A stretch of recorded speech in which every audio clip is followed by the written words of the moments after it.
William falou aí a sério, e estejam sempre aqui para a gente poder fazer um trabalho bacana e vocês poderem tirar proveito, né? Bem, vamos lá então, não vamos mais perder muito tempo, porque a gente tem muita coisa boa para trabalhar hoje.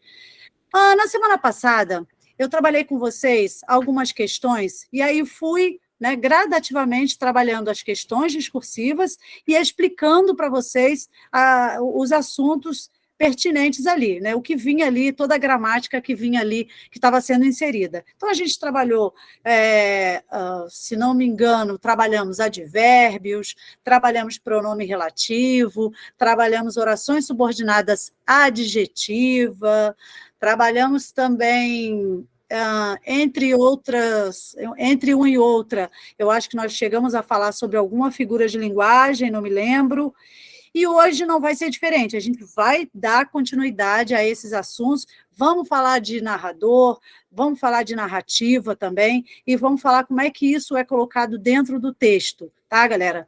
E aí a gente vai ver também como é que a UERJ ela cobra essa discursiva. Vocês percebem, né, que a cada questão a gramática está ali inserida de uma maneira muito sutil, não é?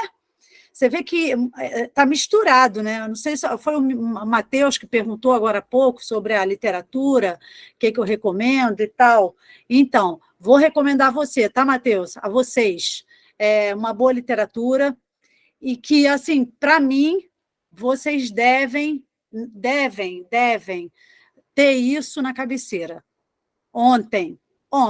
Porque, gente, o que vai determinar na redação de vocês, na redação não, perdão, na discursiva de vocês, é o conhecimento que vocês têm acerca das escolas literárias, acerca de alguns poetas, de alguns escritores. Então, assim, não adianta nada você ir para a prova, né, para a discursiva, bom, eu sei isso, eu sei aquilo outro, mas, assim, será que você conhece como é que é feita a narrativa?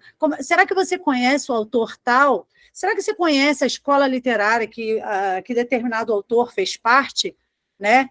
Qual escola literária ele trabalhou? Qual foi o período? Né? Qual foi a linha do tempo desse autor? Foi o romantismo? Foi o parnasianismo? Foi o barroco? Foi o modernismo? Enfim, vocês têm que estar a par disso tudo, gente. Específica é isso, é você devorar toda e qualquer informação que vier acerca da literatura. Sim, ficou faltando terminar aquela prova que a gente começou. Isso. Falei agora há pouco, ô João, que a gente vai continuar falando sobre essa prova que a gente começou na semana passada, algumas questões que restaram, e aí depois a gente dá continuidade à outra, tá? É só para não ficar a coisa no meio do caminho. Então, voltando aqui, gente, olha, a gente tem, né, na literatura,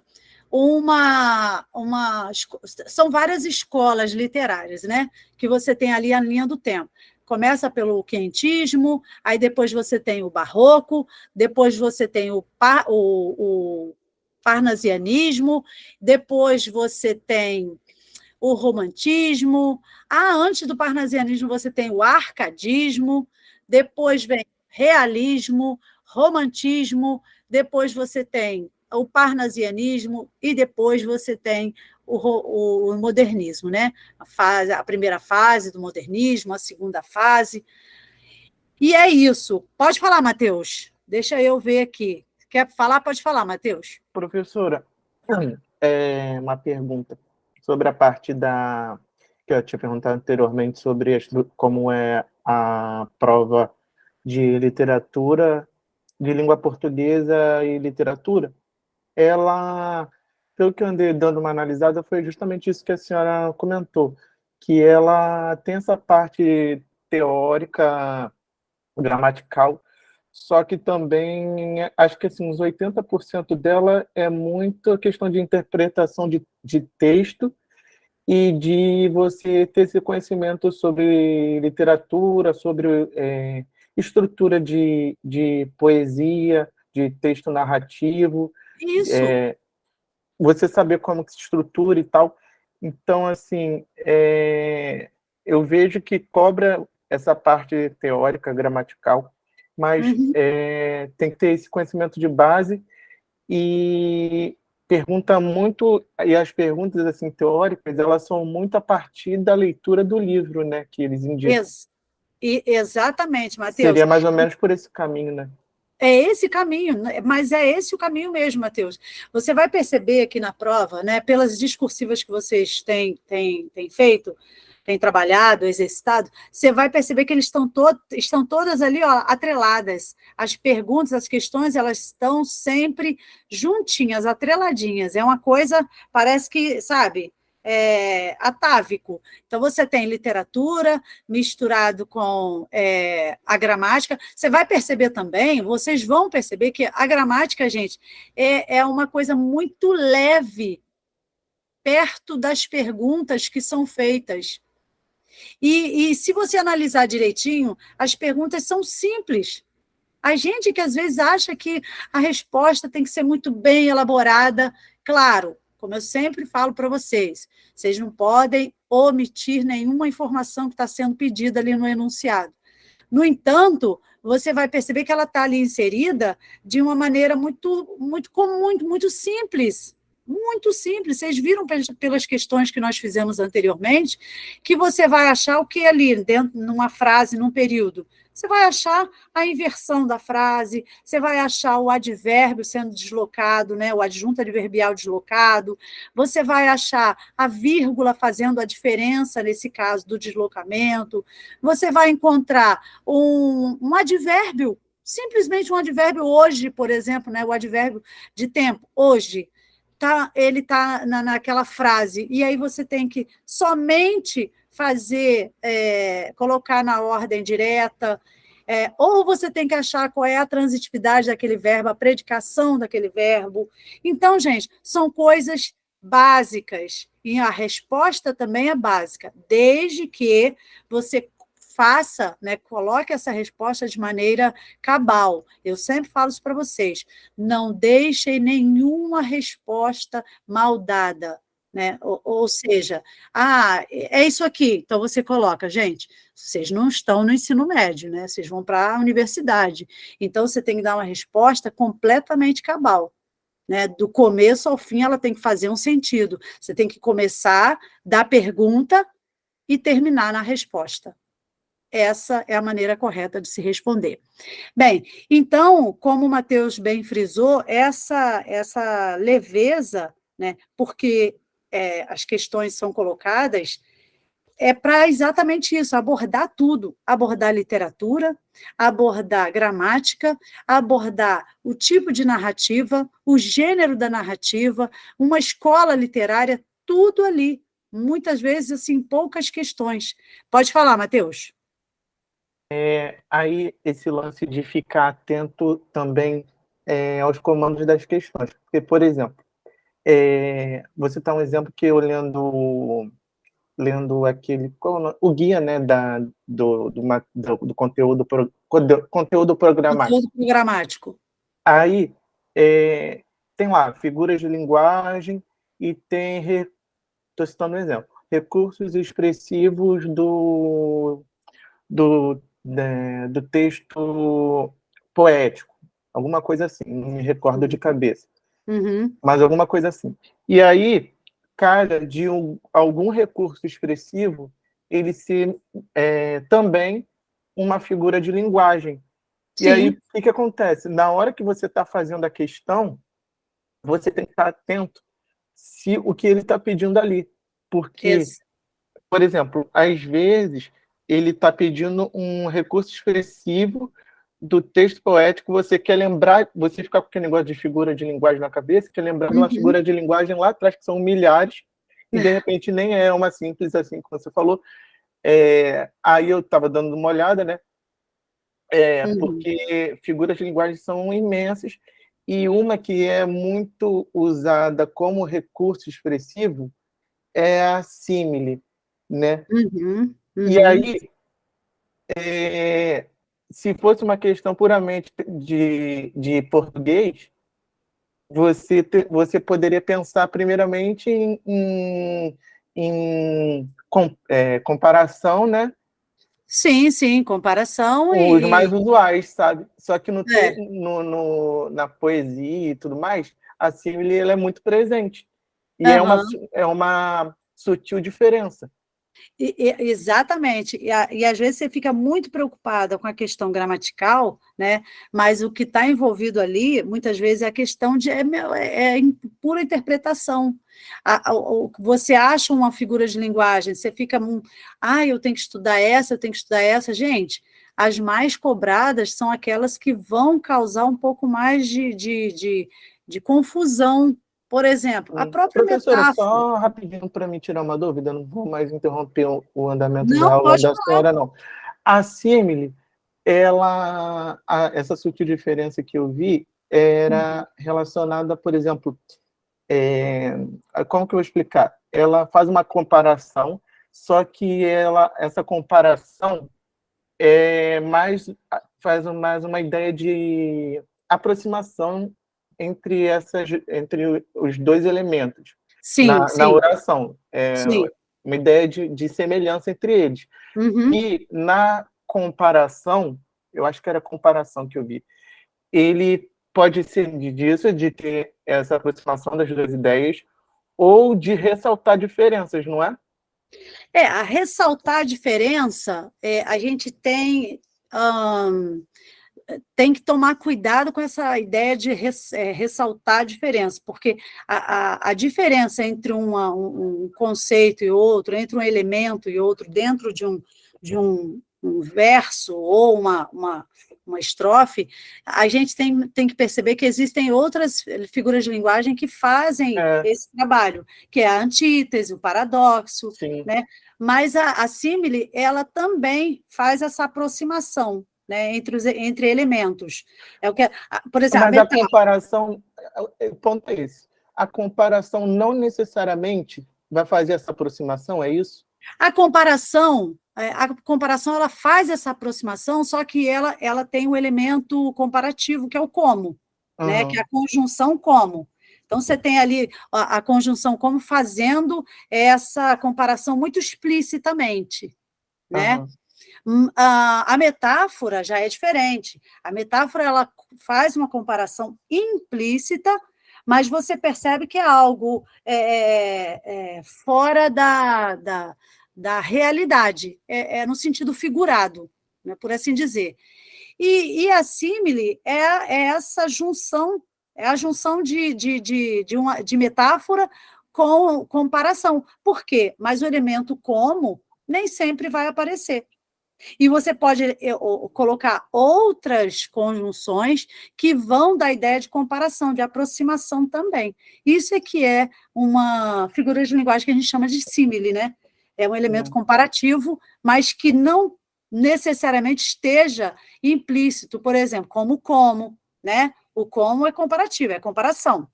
É a conjunção que dá essa ideia mais real de comparação entre elementos.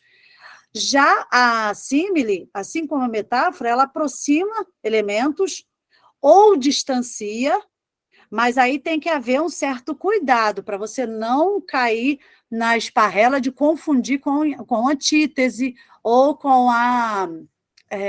o paradoxo, né? Tem que ter esse cuidado com a símile. sim, sim.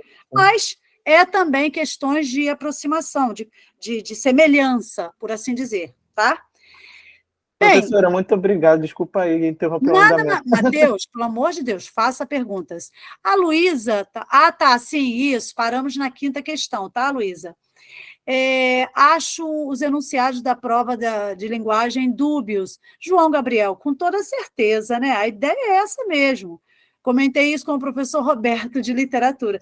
Sim, na verdade, João Gabriel, é dúbio porque é eliminatório, né? O que eles querem ali é saber se você realmente está preparado para entender aquele enunciado, né?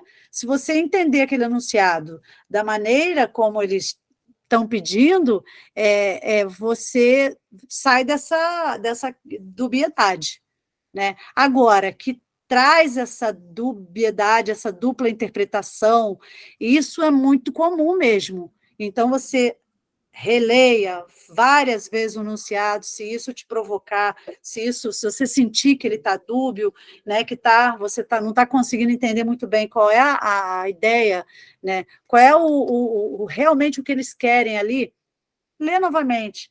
Pode ter certeza que a resposta que você der vai desfazer essa dubiedade. Agora, desde que você tenha certeza do que você está colocando ali como resposta. Está sendo pedido no enunciado, então não se preocupa. Agora, o que o Matheus comentou sobre o comando, né? Toda resposta precisa ter um comando, e esse comando ele tem que ser cabal, tem que estar desde o início até o final sendo respondido. Então, quando você coloca uma coisa muito solta, isso não é resposta. Pega lá do comecinho, por que isso, aquilo outro. Então, você pega lá desde a pergunta e vem respondendo. Você coloca mesmo na resposta o que está sendo perguntado. Aí você vai responder lá depois, lá no final. Isso sim é uma resposta cabal. Isso sim é o que o Matheus comentou, né? São comandos que você tem, são artifícios que você tem, que você utiliza para poder responder direitinho a sua questão. Então, a Júlia perguntou sobre a Zeugma. Ih, Júlia, olha, Zeugma é uma figura de linguagem, cobra bastante, né?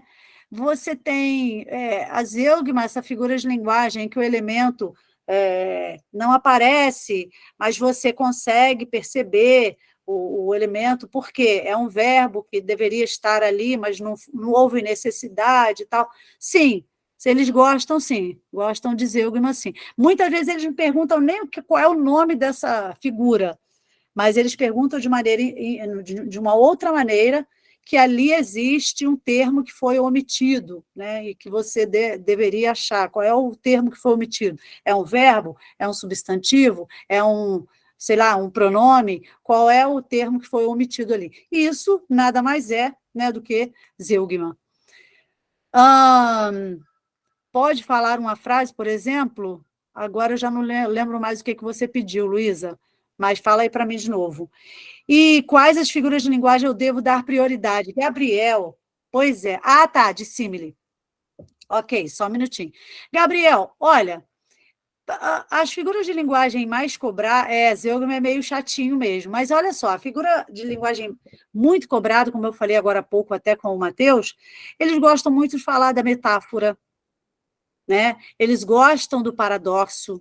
Por quê? O paradoxo causa uma certa dúvida, né? Porque são conflitos de ideias, diferente da antítese, que são palavras contrárias. Então, o paradoxo, há ali um conflito de ideias que muitas vezes o aluno, o candidato, não percebe. Então, ele vai dizer, bom, me parece antítese, né? Mas, gente, se é um conflito ideológico, você tem que tentar perceber ali, né, que ali existe um, um antagonismo, né? Existe um antagonismo ali. Então, ele ama e odeia ao mesmo tempo? Como assim? Né? Como é que isso é possível? Só é possível quando existe ali uma situação paradoxal mesmo, né? Uma situação diferente, estranha, né? É um conflito, porque passa o ser humano. Então, eles gostam muito da metáfora, eles gostam muito do paradoxo, mais do que da antítese, né? A antítese está na mesma linha de raciocínio do paradoxo, mas é mais fácil de identificar, né? Visto que o antônimo da palavra. Eles gostam também, sim, da omissão de um termo. Vocês vão ver nessa questão agora que a gente vai tentar fazer, que tem ali algumas figuras de linguagem, por exemplo, a gradação. A gradação também é uma figura de linguagem que muitas vezes você lê um texto e não percebe que existe ali uma gradação, ou seja, existe ali um clímax, né, um crescendo, ou, né, uma situação decrescendo. Você lê, você não percebe. Aí é essa a ideia mesmo. Então, eles gostam muito dessas figuras de linguagem que causam uma certa um certo desconforto, né? Ironia? Bom, Matheus, ironia nem tanto mais, porque fica fácil, né, de você identificar uma ironia, né? A não ser que seja um texto muito complexo. Machado, por exemplo, é um texto muito complexo. Então, eles gostam, nesse caso aí, de trabalhar a ironia.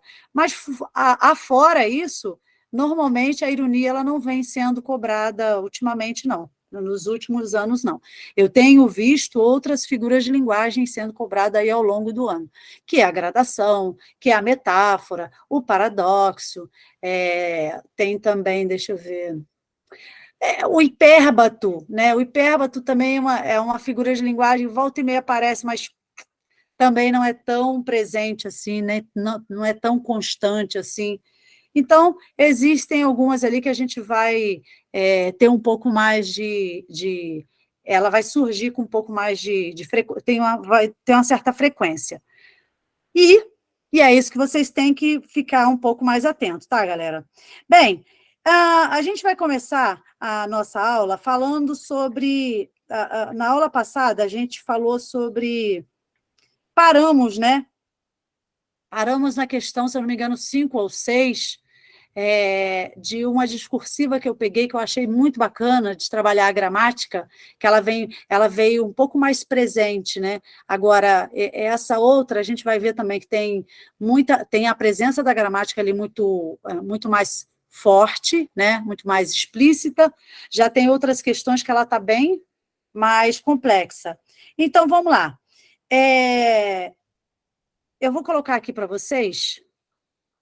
Deixa eu colocar aqui. Só um minutinho, galera. Aqui.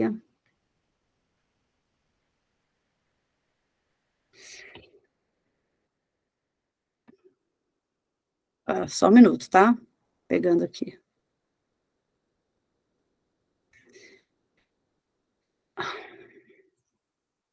É que eu nunca sei compartilhar esse negócio aqui. Impressionante. E meu Arc desligou? Uma beleza. Só um minutinho, galera. Onde é que tá? Ok.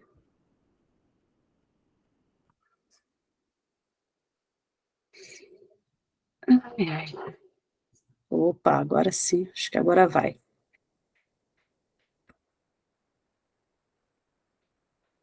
Não, não vai. Não, não vai, porque eu não consegui. Um minuto, galera. Como é que faz para pegar esse negócio aqui que eu não tô... Ih, já levantei até a mãozinha aqui. Peraí.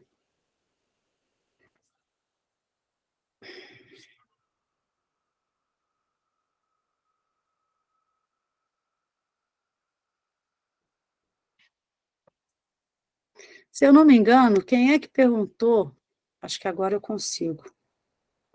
Tive que abrir novamente esse arquivo para aparecer aqui.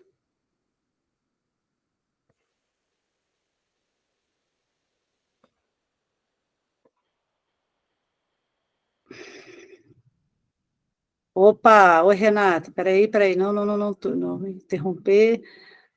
Peraí que eu não estou compartilhando ainda não, gente, só um minutinho. Alguns de vocês sabem como é que faz esse negócio aqui que eu não estou conseguindo colocar aqui na janela. Eu tenho que compartilhar primeiro guia ou janela, gente?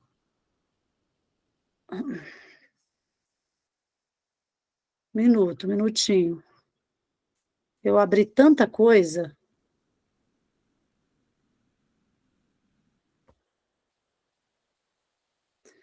Professora, Pode falar, meu bem. vem cá, você tá no seu notebook, não é isso? Isso, tô. E você tá com esse arquivo aberto na guia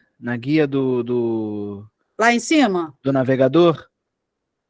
Eu tô aqui Ou embaixo, você, ou você abriu um outro aplicativo, tipo Adobe ou Isso. Word?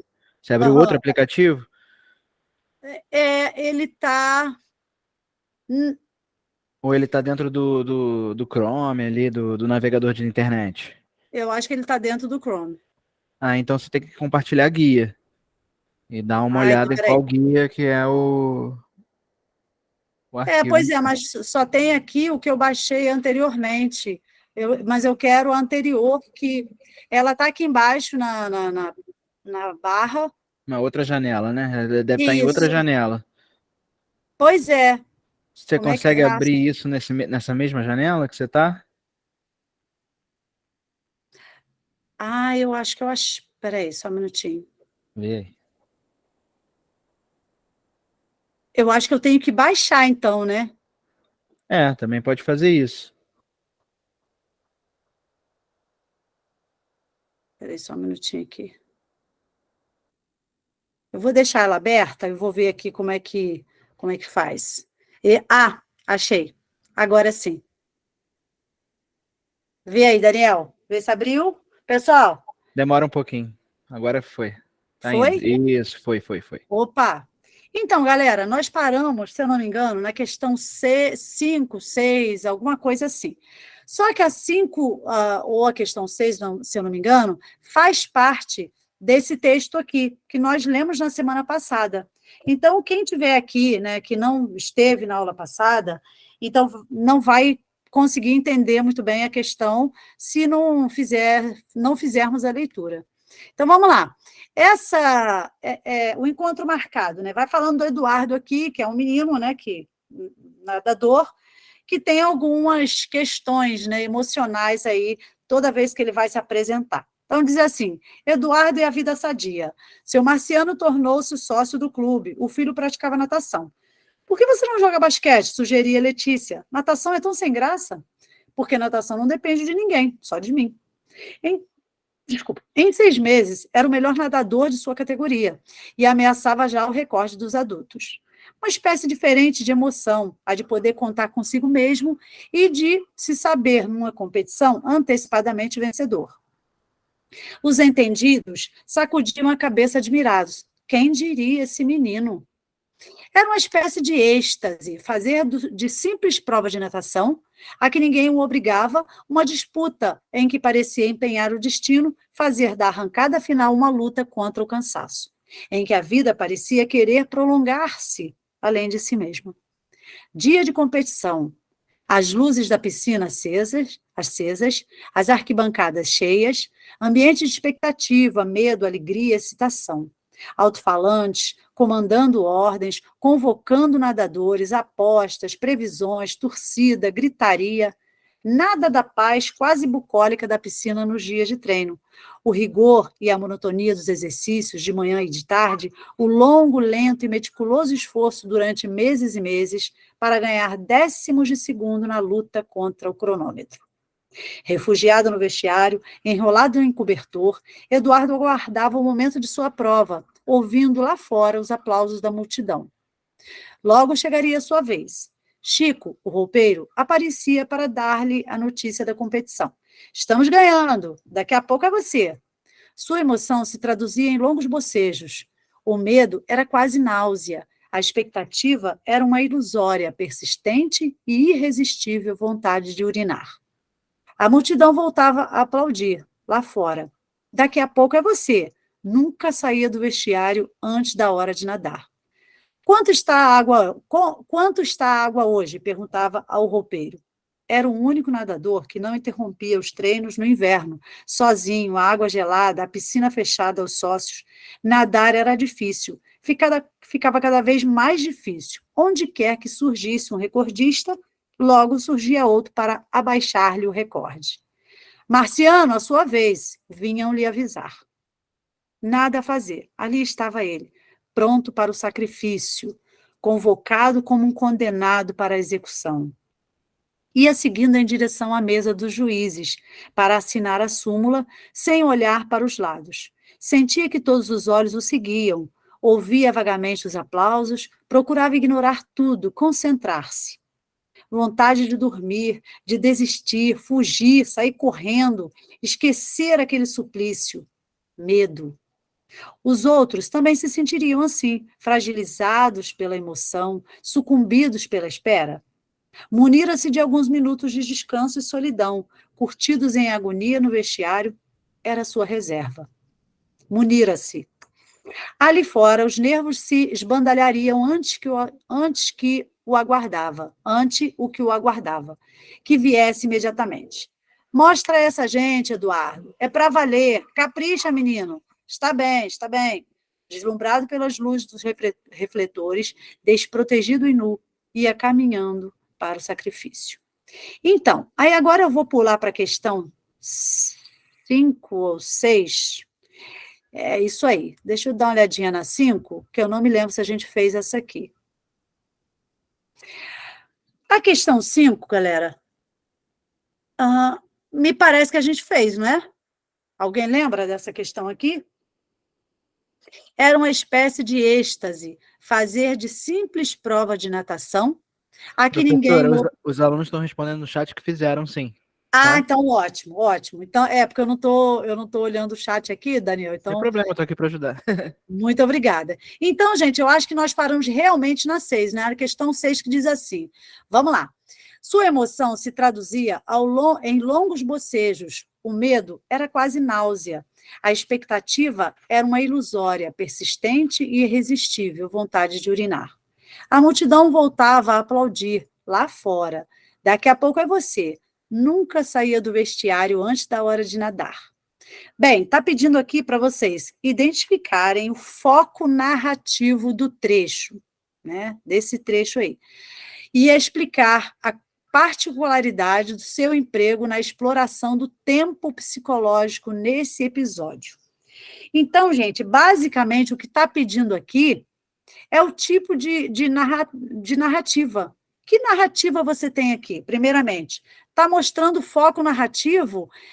Qual é o foco narrativo que vocês percebem aqui? Por exemplo, nós temos 2 tipos de narrativa, né? Existe a narrativa onisciente, né? E existe a narrativa onipresente, né? É o que a gente chamaria de... tem o narrador observador e o narrador personagem. Então, olha, é a mesma coisa. A narrativa onisciente é aquela narrativa feita em terceira pessoa, por exemplo, né? Já uma narrativa onipresente ou um narrador personagem é o narrador que participa da história. Ele está ali participando da história. Então, ele também é um personagem. Então, qual seria, então, como é que vocês identificariam esse foco narrativo? Que tipo de narrativa você tem aqui? Seria uma narrativa onisciente, é aquela feita, né, escrita em terceira pessoa, em que o narrador não participa, mas ele observa e vai contando, ou é uma narrativa onipresente, em que o narrador participa, ele é um personagem? O que vocês notam aqui? Para mim é onipresente, professora. Não entendi? Onipresente. Opa, onipresente? Você percebe que ela é onipresente porque o narrador ele participa da história? Ele é um personagem? Não, professora, desculpa, falei errado. Onisciente. Ah, e galera, vocês, quem é que falou? Foi a Camille? Foi a Paloma. Paloma, sua voz, não posso esquecer, essa vozinha é inconfundível. Galera, vocês concordam com a Paloma que esse foco narrativo aqui é onisciente? Quando fala em foco narrativo, gente, é para vocês fazerem essa comparação. O foco narrativo é onipresente, é onisciente, assim como o narrador, né, desse texto. É um texto, é um narrador observador ou é um narrador personagem, né? Então, vai ser a mesma coisa aí, só que a gente fala de narrativa e narrador, ok? E aí, vocês concordam com a Paloma de que realmente é onisciente? Quem quer falar?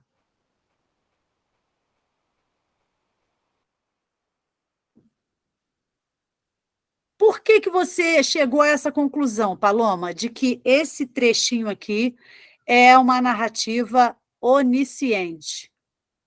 Porque ele está descrevendo as ações do menino. Tipo, não tá... O Eduardo, né? Isso. O narrador, ele não está no no eu. Ele está descrevendo os sentimentos dele. Exatamente. Muito bem, Paloma. É exatamente isso que ele está fazendo. Ele está traduzindo aqui para a gente, né, para o leitor, os sentimentos, todas as ações do Eduardo, né, que é o personagem aí do texto. Então, quando ele fala, ó, sua emoção se traduzia em longos bocejos, ele está falando dos sentimentos do Eduardo, né, das ações do Eduardo. O medo era quase uma náusea. Quando ele fala também, a multidão voltava a aplaudir lá fora, daqui a pouco é você, nunca saía do vestiário antes da hora de nadar. De quem que ele está falando? Do Eduardo, personagem. Então, gente, ele está... É uma narrativa onisciente, porque ele está de fora, observando o que está acontecendo e vai contando ali, né? Gradativamente, ele vai deixando claro as ações aí do Eduardo, as emoções, os sentimentos desse personagem. Então, a gente pode colocar, como vocês viram aí,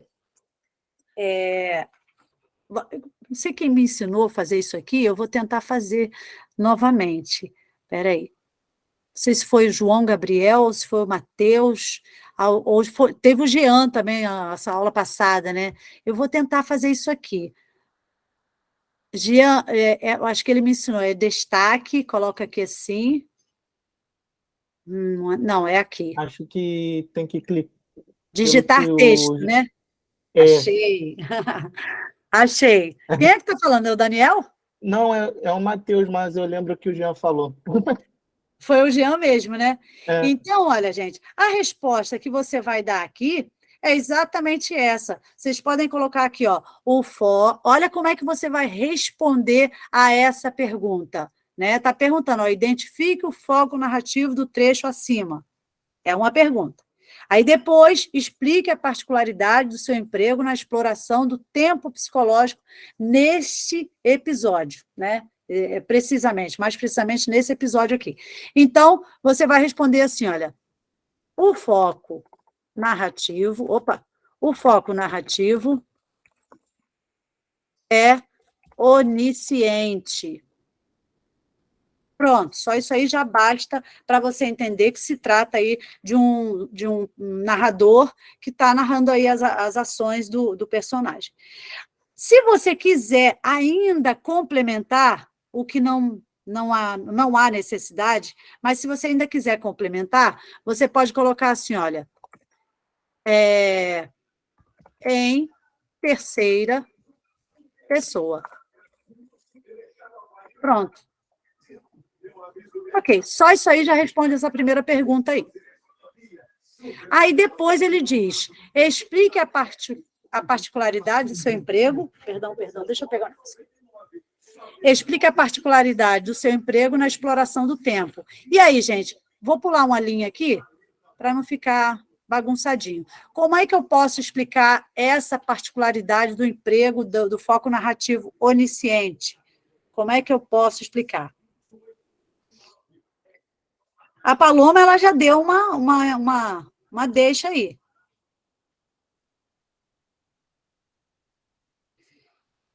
Bom, então vamos lá. Foi exatamente o que a Paloma citou e eu complementei, né? O narrador aqui, ele vai narrando as ações, os sentimentos, as emoções do personagem Eduardo.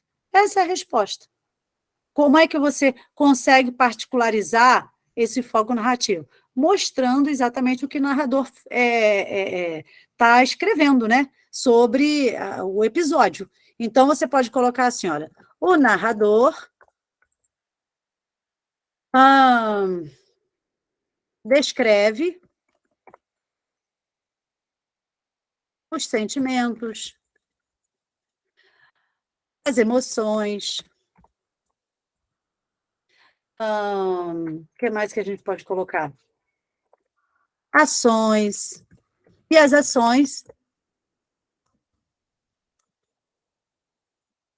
do personagem.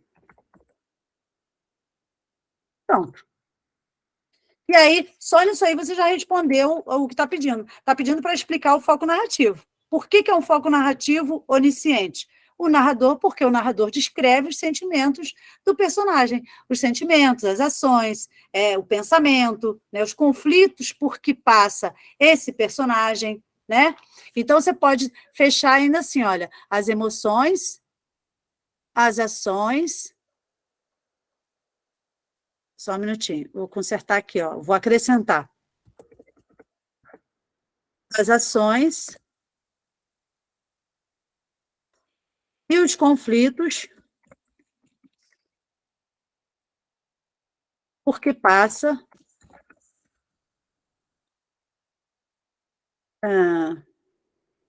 o personagem.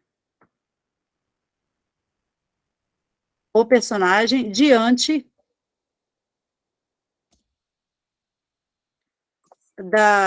ou na eminência, né, diante da prova, ou em eminência à prova, diante da prova de natação. Pronto. Tá aí a resposta aí, cabal. Percebe, gente? Que você vê que é uma pergunta que você olha e fala assim, meu Deus, como assim? Mas você está perguntando qual é o foco narrativo. E depois, para você provar que realmente aquele foco narrativo é onisciente ou onipresente, e assim vai. Ok, gente? Respondido até aí? Questão 6. Tem alguma dúvida? Vocês ficaram com alguma dúvida nessa questão de narrativa? E aí? Professora, eu tenho uma dúvida. Pode falar. O tempo psicológico seria o quê? O tempo psicológico aqui? É que eu não sei direito o que é tempo psicológico. Eu já aprendi, mas eu nunca entendo o que é isso. Olha só, você tem o tempo psicológico aqui. O tempo aqui é psicológico, é do próprio Eduardo, porque vai narrando as coisas os sentimentos que o Eduardo tem diante daquela prova, né, naquele momento. Agora, existe o tempo cronológico, que vai fazer referência a um tempo que passou, é uma história que você vai, uma narrativa que aconteceu, né? Então, tem um tempo cronológico aí. Esse é um tempo cronológico. O tempo psicológico é o tempo da pessoa, é o momento que ela passa por uma situação, um conflito, e o narrador vai contando isso. É isso, tá? Dentro desse tempo psicológico, Paloma, a gente tem também a digressão, né? Embora aqui a gente tenha um narrador em terceira pessoa, né? A narrativa onisciente, se fosse em primeira pessoa, se fosse o foco narrativo onipresente, e o próprio Eduardo, né, personagem, estivesse fazendo aqui, conversando aqui, né? Aí nós teríamos a digressão, por exemplo, né, que é o Eduardo divagando sobre a vida dele, sobre os conflitos dele, né, anterior. Ele é como se ele estivesse viajando num passado, mas tudo dentro da cabeça dele. Isso é uma digressão, mas isso normalmente acontece com uma narrativa onipresente, ou seja, um narrador em primeira pessoa, né, quando você tem um narrador em primeira pessoa, porque ele faz esse tipo de flashback, digressão. Agora, o tempo psicológico é o tempo do personagem, é o tempo que ele vai descrever ali tudo que se passa na cabeça dele, tudo que ele está sentindo, né, todas as emoções que ele está ali deixando transparecer. É isso, Paloma. Tá? Existe o tempo psicológico e o tempo cronológico. O tempo cronológico faz referência a um tempo real, né, que passou. Por exemplo, aconteceu isso ontem, semana passada, há 10 anos, no século passado. Né? Então, isso é um tempo cronológico. Né? E o psicológico é o próprio personagem. Ok? Vamos lá, então, gente? Professora, eu não sei se... posso Fala. só tirar uma dúvida? Pode falar. Então, quando estiver no comando da questão, a palavra-chave, foco narrativo, eu posso dizer que eu poderia procurar o narrador do texto para poder achar o meu foco narrativo? Posso seguir Exatamente. essa estratégia? E aí, Sim. uma outra Aí não tem erro, né? Não, tipo assim, não é uma coisa desvinculada da outra, né? Se eu Não, de achar o maneira nenhuma. meu narrador, eu vou saber qual é o meu foco narrativo, certo? Exatamente, Matheus, é o que eu falei anteriormente. Você achando o seu narrador, que é em terceira pessoa, o seu narrador observador, o foco narrativo vai ser onisciente. Se Entendi. você, né, porque quando ele fala em foco narrativo, é naquele trechinho ali, né, naquele períodozinho ali, naquele episódio. Mas você percebe durante a leitura, ao longo da leitura que nós fizemos, que a narrativa ela é o tempo todo onisciente. Né? A narrativa ela é onisciente por excelência, porque você percebe ali que o narrador ele vai falando sobre os sentimentos do personagem Eduardo. Então, Sim. quando ele fala em foco narrativo, significa que ele quer aquele trechinho ali. Pois Né? é. E aí eu fiquei atento agora, porque como a prova ela é baseada no livro, né, do Camilo Castelo Branco, Uhum. tem essa questão, né, do trecho que estiver pedindo. A pessoa É, não confundir com o livro, porque o livro exato. tem partes que ele faz que é narrador em terceira pessoa, tem hora que é em primeira pessoa, Sim. principalmente naquele momento em que chega da parte a mulher que no capítulo Homem, a mulher que o mundo despreza, que Uhum. ela narra a história dela, então é em primeira pessoa. Então, Exato. Até a porque, gente pode gente, dar uma confundida. então, por isso que quando ele fala em foco narrativo, é aquele trechinho a que ele se refere, Sim, né? E não o livro como um todo, a história, o enredo como um todo. Não. Até porque, gente, um livro, né, uma leitura, ela pode ser. Você tem ali a narrativa em primeira, em terceira pessoa, normalmente, pode depende variar, né? o tempo inteiro, né? Sim, O tempo todo. Agora, existem escritores ou poetas que gostam de uma narrativa só, é. única, né? Então, sempre em terceira pessoa, não tem o personagem ali, ou quando tem um diálogo aqui, outro ali, mas sempre em terceira pessoa. Já tem autores que não, que eles gostam de misturar isso aí, essas narrativas aí. Então, eles colocam para terceira pessoa, aí depois vem o personagem, né, fazendo algum tipo né, de conversando consigo mesmo. Então, ele mistura. Isso é muito comum, né? A gente está cansado de ler aí, como o próprio livro que vocês estão lendo, você vai fazer O isso. Menino do Pijama Listrado, ele é só em onisciente em terceira pessoa. Pois é, para você ver, né? Matheus, você vai fazer o quê? Qual a sua específica? É, português, né? E língua portuguesa e literatura, e a outra é história. Ai, que Só que o delícia. meu peso maior é língua portuguesa e literatura mesmo. Ah, que ótimo. Então, as E, aulas de Ponciano para você são uma delícia, né? é, e aí, professora, até um outro ponto que a Paloma trouxe, Uhum. e aí ela falou que tinha umas dúvidas sobre o tempo psicológico e tempo cronológico, o que Sim, me ajudou a distinguir, a ter uma noção maior do que é cada um, para não confundir. isso aí. Por exemplo, tempo, o exemplo da sala de aula, de uma aula. Uhum. É, a aula enfim, de 2 horas a 4 horas. O tempo cronológico dela é de 2 às 4, certo? Sim. Uhum. Mas se é de um professor que você não gosta, enfim, não curte a matéria, a aula ela continua sendo de 2 horas, mas vai ser um tempo interminável. Você vai ter a impressão de que ela nunca vai acabar, Sim, mas ela sim. continua tendo a mesma carga horária. O mesmo Então, tempo, né? tá aí o tempo psicológico, porque É, você sente ele uma eternidade. isso. E Essa que é a você vai diferença, contar isso. entendeu? É uma boa comparação, Matheus. É exemplificando mais ou menos o que os autores querem colocar no texto.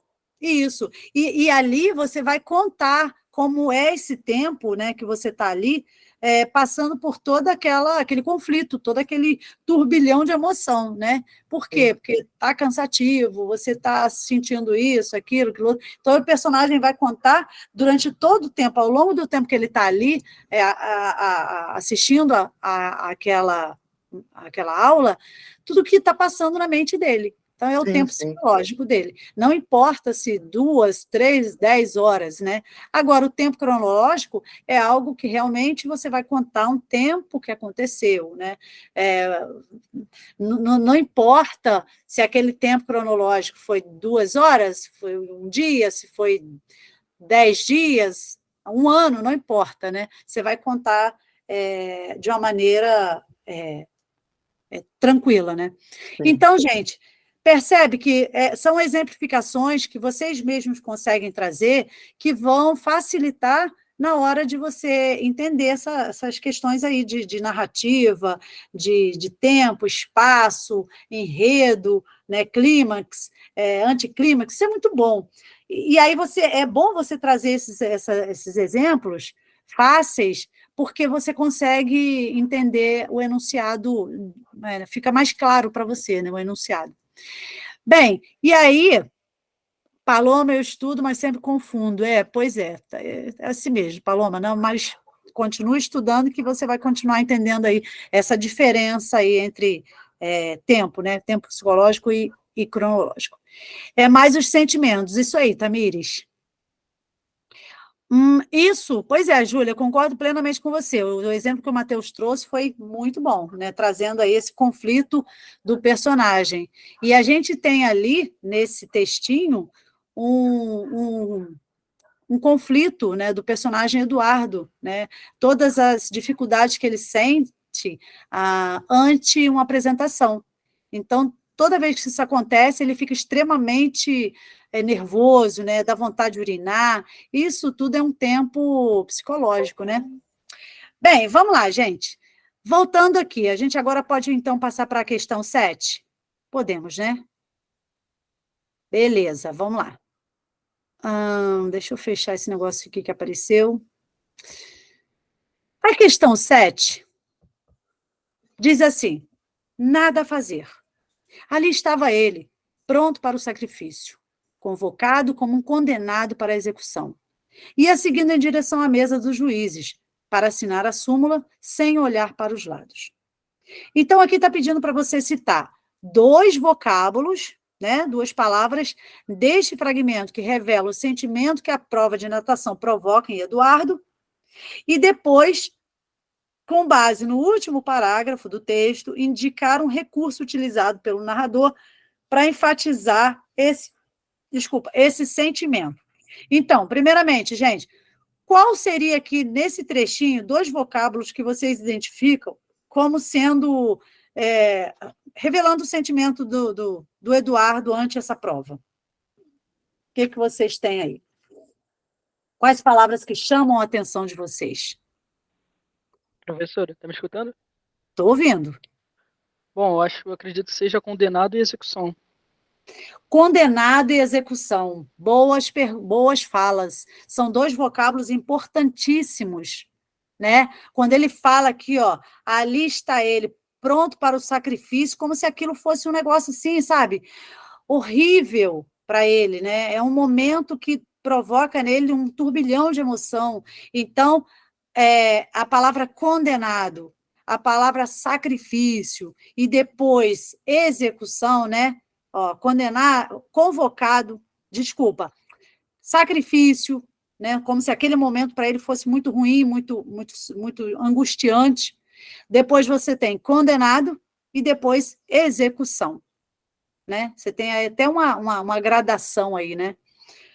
Sacrifício, condenado, execução. Então, pode sim, com toda certeza, você colocar o vocábulo condenado e execução, como sendo aí, revelando o sentimento de Eduardo ante essa prova. Então, deixa eu colocar aqui. Depois de vocês estar pedindo para colocar, para observar no último parágrafo, de acordo com esse textinho aí, um recurso utilizado pelo narrador para enfatizar esse sentimento. Então, vamos, enquanto vocês pensam aí, deixa eu colocar aqui.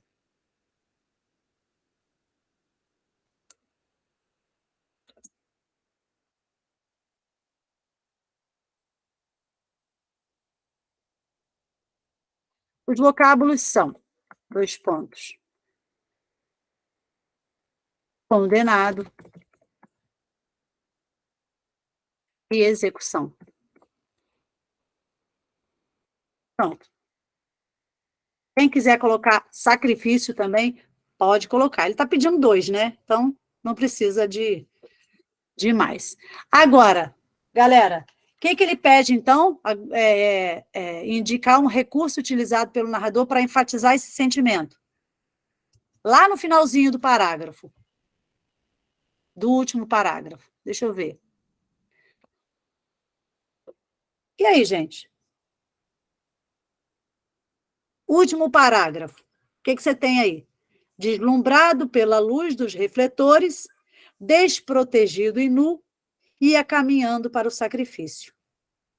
Para provar, né, essa condenação e essa execução do personagem, qual a palavra que vocês encontraram aqui nesse último parágrafo que prova esse sentimento? Professora, caminhando para o sacrifício seria esse exemplo? Aqui ele está pedindo, caminhando para esse sacrifício, até seria, mas aqui está pedindo no último parágrafo, perceba, o último parágrafo, ele está pedindo para você provar esses 2 vocábulos que você colocou lá em cima, na primeira pergunta, se referindo a esses sentimentos do Eduardo. E no último parágrafo que a gente tem no texto, é esse aqui, olha. Deslumbrado pela luz dos refletores, esse é o último parágrafo. Desprotegido e nu, ia caminhando para o sacrifício. Você acha que ia caminhando para o sacrifício? Professora, Sim. Fala. pode ter alguma coisa a ver com essa questão do desprotegido? Quando ele fala... quem é que perguntou? Gerlene. Girlene, então, você falou desprotegido, né? A Paloma falou ia caminhando para o sacrifício. Vamos voltar lá à pergunta? Que diz assim, olha, indique um recurso utilizado pelo narrador para enfatizar esse sentimento. Então, um recurso que ele utiliza ali, embora não esteja, Paloma, de todo errado, mas um recurso que ele utiliza ali, uma palavra que ele utiliza assim, para provar esse sentimento, esse conflito do Eduardo, né? Seria, quando ele fala com o Eduardo, é um discurso indireto. Aqui você tem Paloma, um discurso indireto, ou seja, o narrador colocou ali, tá? Por sua conta e risco, uma palavra, um vocábulo ou 2 ali, que mostra esse sentimento do Eduardo ante essa prova, né? Que seria o sacrifício, né? Entre aspas. Quando ele fala ali, vem entre aspas. Desculpa, entre aspas, perdão. Vem entre vírgulas. Quando ele fala com o Eduardo, ele está desprotegido e nu. Mas que tipo de desproteção é essa? Que tipo de nudez é essa? Não é a nudez real, né? Não é a desproteção real. É no sentido subjetivo, né? No sentido figurado. Ele está desprotegido porque ele está se sentindo sozinho, ele está se sentindo... é como se ele estivesse ali com a plateia imensa, mas ele mesmo estivesse sozinho, né? Ele, os seus pensamentos, seus conflitos. E nu. Né? Então, desprotegido e nu seria um recurso que você pode chamar de... que demonstra bem o sentimento do Eduardo. Né? Ia caminhando para o sacrifício é uma ação seguida, evidentemente, de um sentimento, né? Que ele diz que isso é um sacrifício, né? O narrador diz que isso é um sacrifício. Mas quando ele faz um discurso indireto livre ali, dizendo que ele vai caminhando desprotegido e nu, prova que esse sentimento do Eduardo ante essa prova de natação é exatamente esse. Ele se sente desprotegido, se sente nu diante de uma plateia imensa. Ok? Então, aqui, Paloma, a resposta seria esse discurso indireto livre, desprotegido e nu. Aí você pode colocar assim, olha, como é que pede aqui? Um recurso utilizado, você vai responder assim, ó. Você pode responder dessa maneira, ó. Um dos recursos utilizados pelo narrador é o discurso indireto livre em, aí você abre aspas, desprotegido e nu.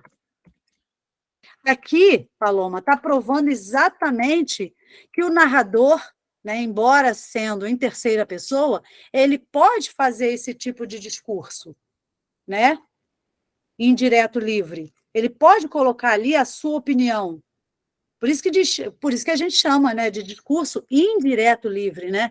Porque ele vai contando ali, né, as peripécias do Eduardo, né, as ações, os sentimentos do Eduardo, enquanto ele vai caminhando para esse, entre aspas, sacrifício, mas ele pode colocar ali uma opinião dele, do próprio narrador. E a opinião dele ali vem quando ele diz, entre vírgulas, como é que o Eduardo vai caminhando para o sacrifício? Desprotegido e nu. Isso não é o Eduardo que está dizendo, né? Não é a voz poética, o eu lírico que está dizendo que é o personagem que está dizendo, eu estou desprotegido e nu. Não é o personagem Eduardo, é o narrador. E quando ele faz isso, ele utiliza um discurso indireto livre. Ele está dizendo que o personagem Eduardo, ele está desprotegido e nu. Isso é uma opinião dele. Claro, é a opinião dele diante dos conflitos, né, apresentados pelo Eduardo, né, que ele se sente diante de um sacrifício, como um condenado que vai estar indo para a execução. Mas quando ele diz que o Eduardo ele está desprotegido e nu, isso não é uma narrativa do Eduardo, né? Isso é uma narrativa, um discurso indireto do próprio narrador. Ok? Deu para compreender aí, galera? É por isso, Paloma, que não dá para ir caminhando para o sacrifício, porque aqui, nesse caso, não é um recurso utilizado pelo narrador. Isso aí é uma ação recorrente. Ele ia caminhando para o sacrifício, como ele já tinha dito anteriormente, né? Ali estava ele, pronto para o sacrifício, convocado como condenado, né? Mas quando ele diz que Eduardo está desprotegido e nu, isso é uma opinião somente dele, do próprio narrador. Bem, galera, então acho que ficou mais ou menos aí, né? Deu para entender bem ou vocês querem perguntar alguma coisa sobre? Professora, Pode falar. o João Gabriel perguntou se não poderia ser gradação em relação ao recurso. Até como algumas pessoas já falaram aqui, o Matheus, a Júlia. Sim. Sim, poderia até ser, mas olha só. Com base no último parágrafo, indique um recurso utilizado pelo narrador. Então, a gente tem que pegar no último parágrafo, senão realmente, se a gente pegasse aqui, nesse trechinho, a gente teria uma gradação, seria um recurso semântico, né? Utilizado aqui, ó. Ali estava ele pronto para o sacrifício, convocado como um condenado para a execução. Seria, de fato, uma gradação, mas isso no trecho aqui, acima. Aqui, na segunda pergunta, está pedindo para você indicar um recurso utilizado no último parágrafo. E esse aqui não é o último parágrafo. Deu para entender? Sim. Eu botei Isso. eu respondi como gradação, primeiro também porque eu tinha feito isso, de olhar nesse trechinho. Mas depois, olhando lá naquele último parágrafo, eu respondi gradação porque eu fiquei como se fosse... Sabe aquela sensação de que a pessoa está caminhando para a morte? Sim. Mas era esse o sentimento do Eduardo mesmo, né? Que Aí eu estava fiquei com caminhando para essa a morte. impressão de também ser, mas não, né? Não, porque o que vai determinar a resposta diferente aqui é essa palavrinha aqui, ó, com base no último parágrafo. O último parágrafo, gente, é aquele que a gente acabou de ler. Esse aqui, ó, vou voltar lá e mostrar para vocês. Então, você tem que você tem que focar no que está pedindo aqui. Se não tivesse focado no último parágrafo, realmente a gente poderia pensar nesse trechinho que está aqui na questão, como sendo, na questão 6, como sendo uma gradação. E de fato, né? Como de fato a gente percebe ali. Aqui, ó, o último parágrafo. Deslumbrado pela luz dos refletores, desprotegido e nu, ia caminhando para o sacrifício.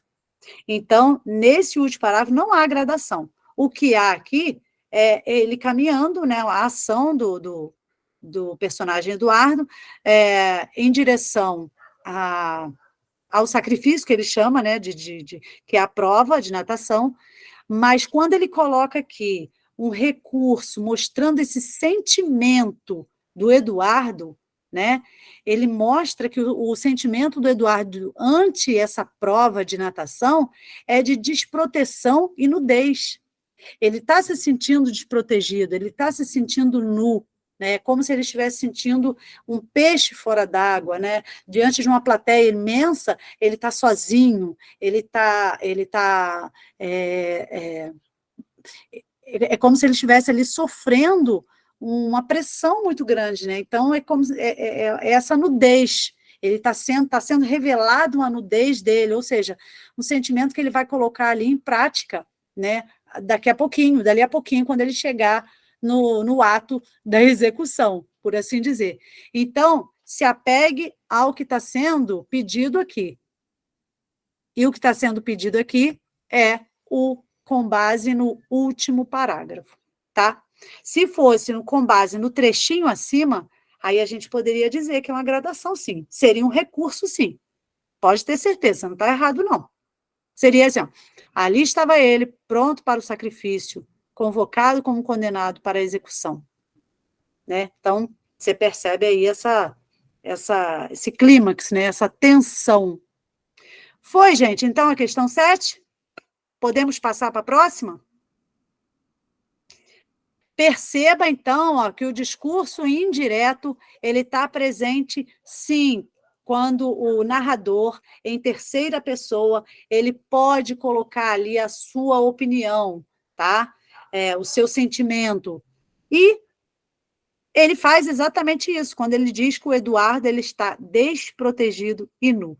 Normalmente, gente, esse discurso indireto livre, ele vem entre vírgulas, mostrando assim que é uma pausa para a chegada da opinião do narrador e depois continuar a narrativa normalmente. Então, prestem atenção a isso, ok?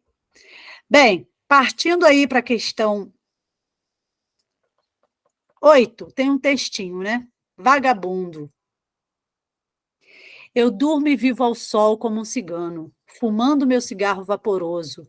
Nas noites de verão namoro estrelas. Sou pobre, sou mendigo e sou ditoso. Ando roto, sem bolsos nem dinheiro, mas tenho na viola uma riqueza. Canto à lua de noites serenatas, e quem vive de amor não tem pobreza. 8 dias lá vão que ando cismado, na donzela que ali defronte mora. Ela, ao ver-me, sorri tão docemente, desconfio que a moça me namora. Tenho por meu palácio as longas ruas, passeio a gosto e durmo sem temores. Quando bebo, sou rei como um poeta, e o vinho faz sonhar com os amores. O degrau das igrejas é meu trono, minha pátria é o vento que respiro, minha mãe é a lua macilenta, e a preguiça a mulher por quem suspiro. Escrevo na parede as minhas rimas, de painéis a carvão, adorno a rua. Como as aves do céu e as flores puras, abro meu peito ao sol e durmo à lua. Ora, se por aí alguma bela, bem doirada e amante da preguiça quiser, a nívea mão, unir a minha, há de achar-me na Sé, domingo à missa.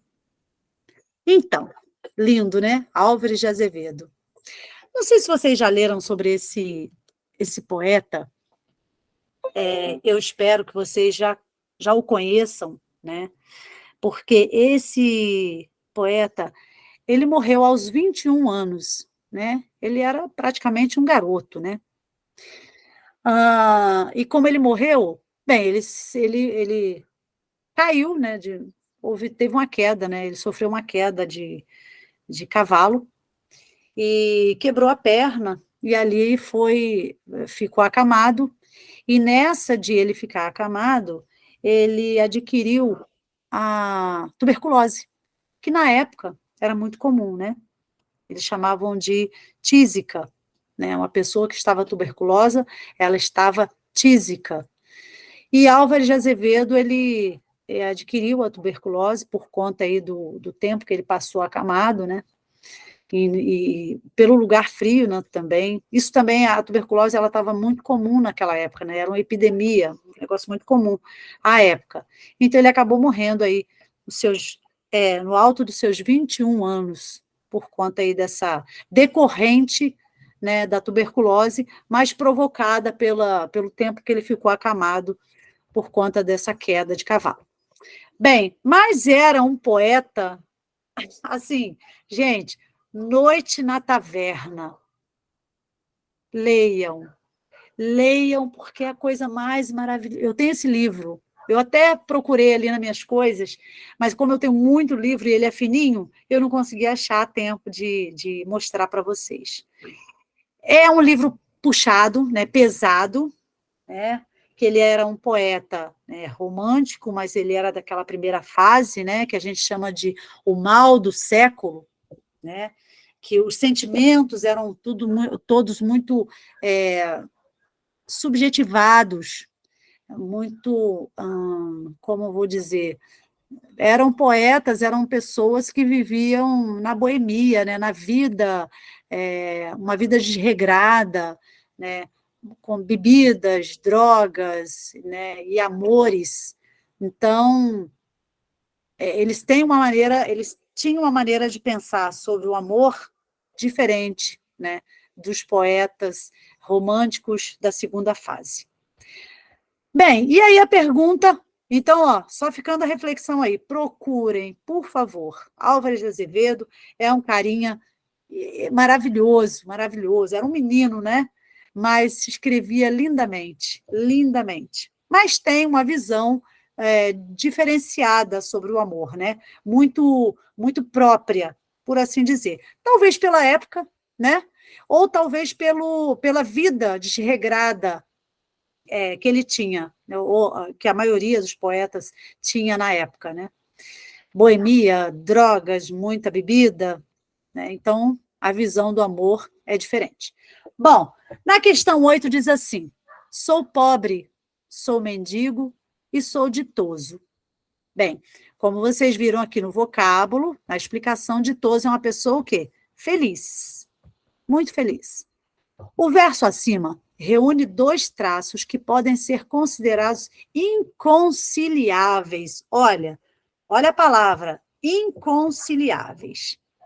Explicite esses traços e nomeie duas figuras de linguagem que reforçam o significado do verso. E aí, galera, quando a gente fala de algo inconciliável, é que são coisas muito diferentes, e que não dá para você juntar, não dá para você unir, não dá para você conciliar isso, né? Imagina duas pessoas que são muito diferentes uma da outra, muito diferentes uma da outra, e assim, impossível você juntar, porque tem pensamentos diferentes, tem ações diferentes, são completamente antagônicas. Como é que você consegue conciliar uma relação como essa, né? Como é que você consegue unir duas pessoas assim? É difícil, né? Porque são pessoas muito distintas, que condutas e comportamentos muito distintos. Então, como é que você consegue conciliar isso? Aqui está pedindo para explicitar esses traços e nomear duas figuras de linguagem que reforçam o significado do verso. E aí, galera, se está pedindo figuras de linguagem, quais seriam esses traços e qual seria a figura de linguagem que reforça isso?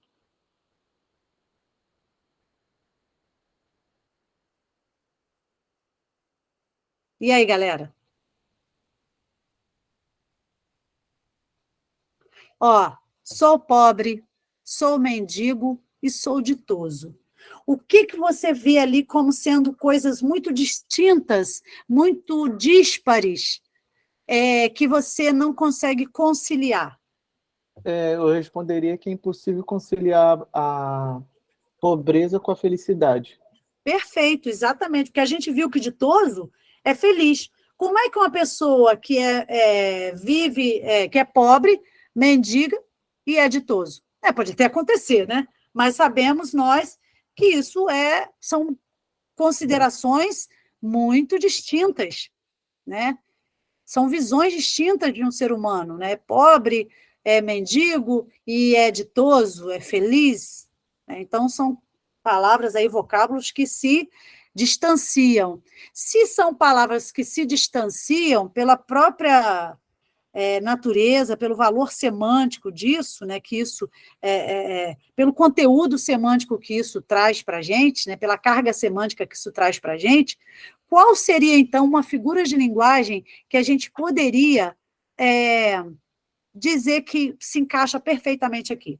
Olha, primeiramente, eu responderia paradoxo, porque tipo assim, eu partiria do princípio que, embora sejam palavras que se antagonizam, elas não são antônimos. Elas possuem um sentido contrário, mas as palavras em si não são opostos, na minha visão. Então, primeiramente, eu pensaria paradoxo. E aí, Sim. depois, como ele está pedindo, acho que mais de uma figura de linguagem, né? Em segundo lugar, eu pensaria na antítese mesmo. Uhum. Mas aí eu não sei se estaria certo. Bem, beleza, maravilha. Ótimo comentário. Seria uma resposta aí quase ideal, né?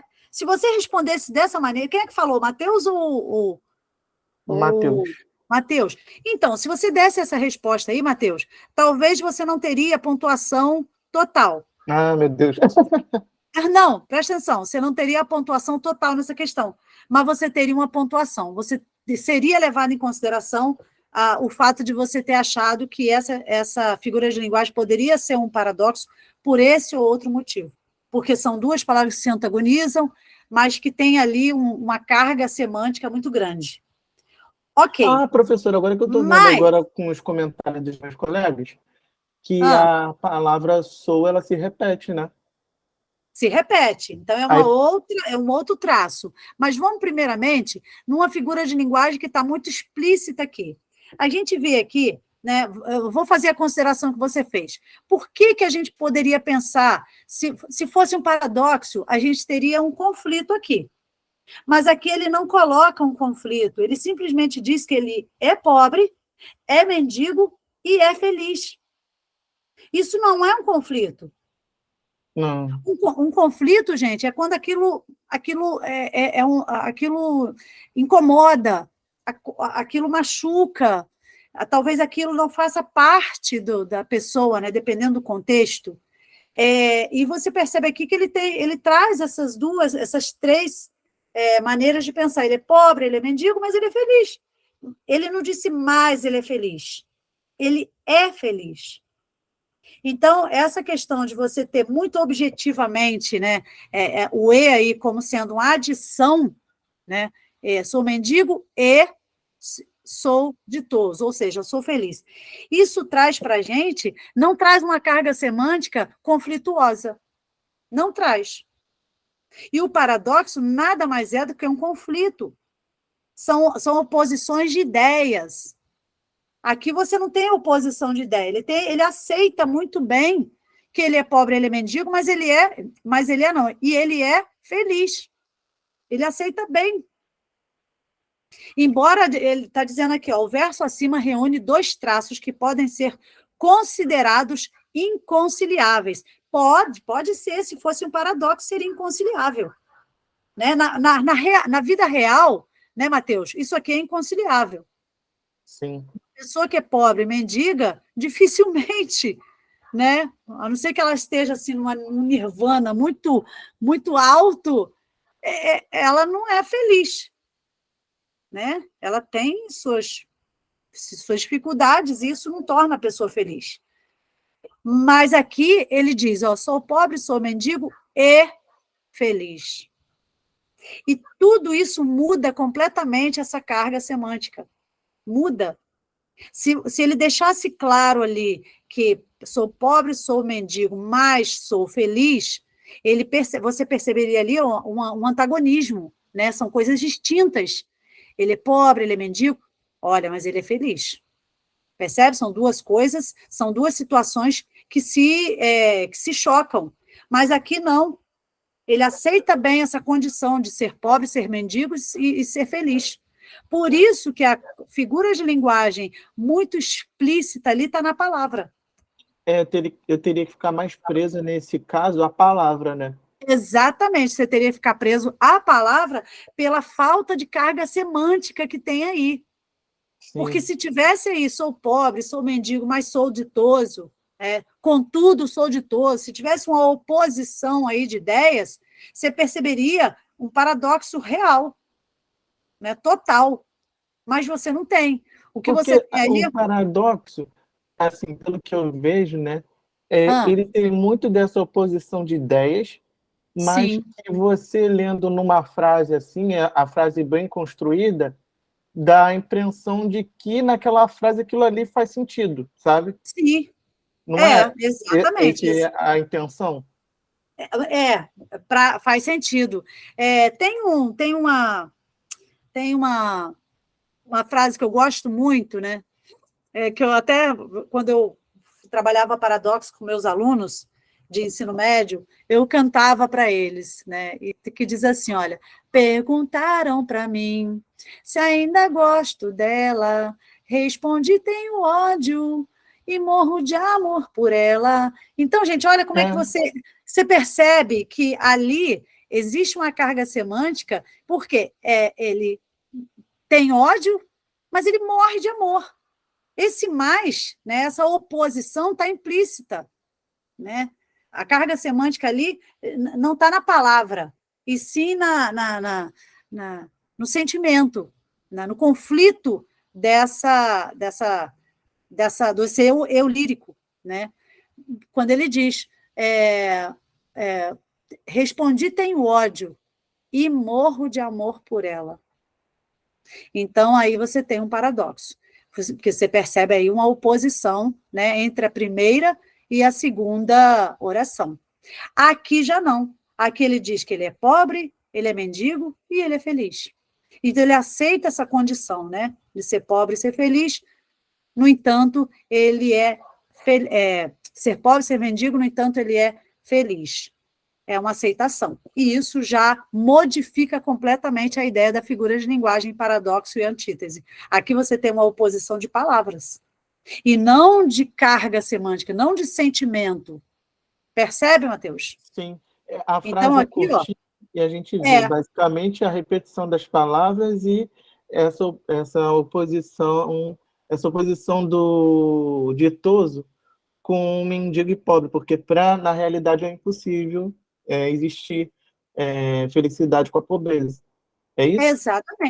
Exatamente, é impossível, é inconciliável, como diz o próprio enunciado acima, é inconciliável. Poderia ser considerado inconciliável, mas para o personagem aqui, né, no caso eu lírico, né, perdão, que é um poema, para o eu lírico aqui, isso é perfeitamente aceitável, isso é perfeitamente possível. Visto que, olha como é que você tem que observar, até o poema é um poema da primeira fase do romantismo.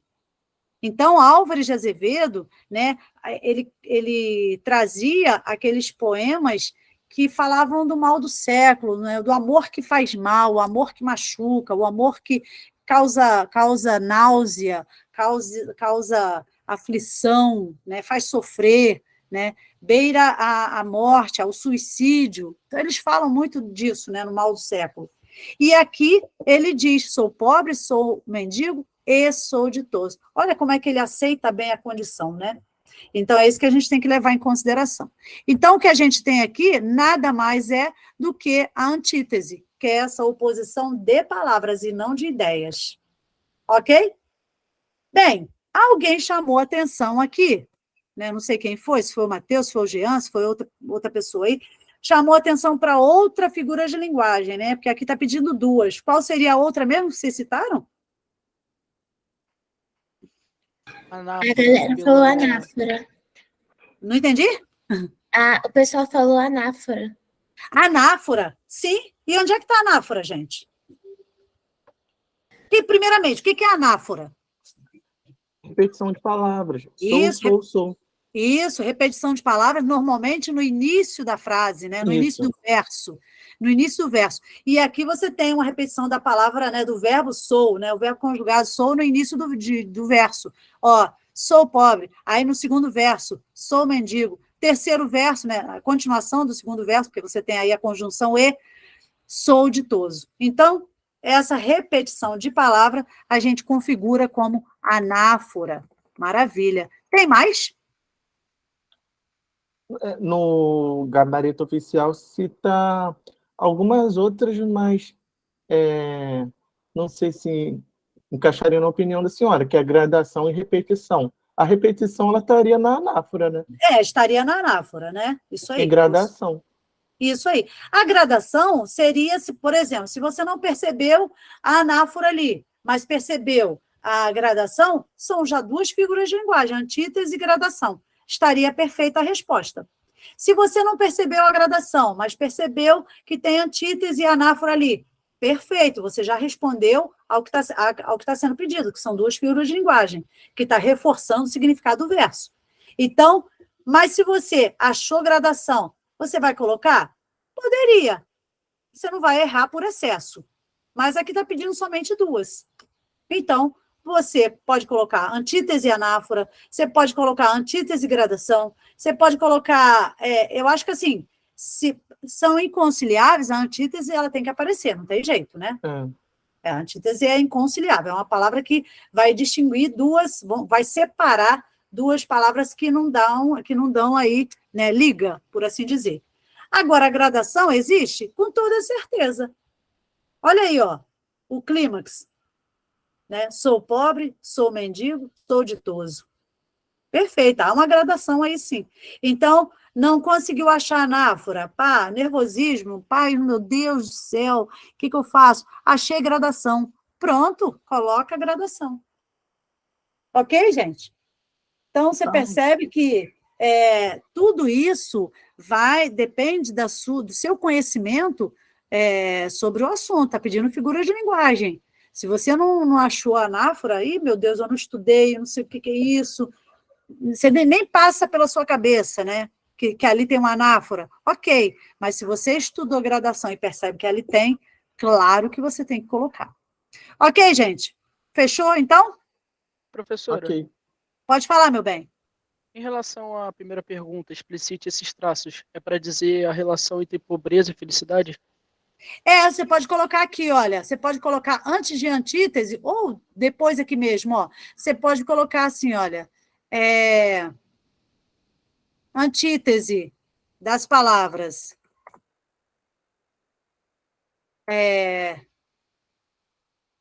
mendigo, pobre, mendigo e ditoso. Né? Preciso colocar das palavras mendigo e ditoso, ou das palavras pobre, mendigo e ditoso.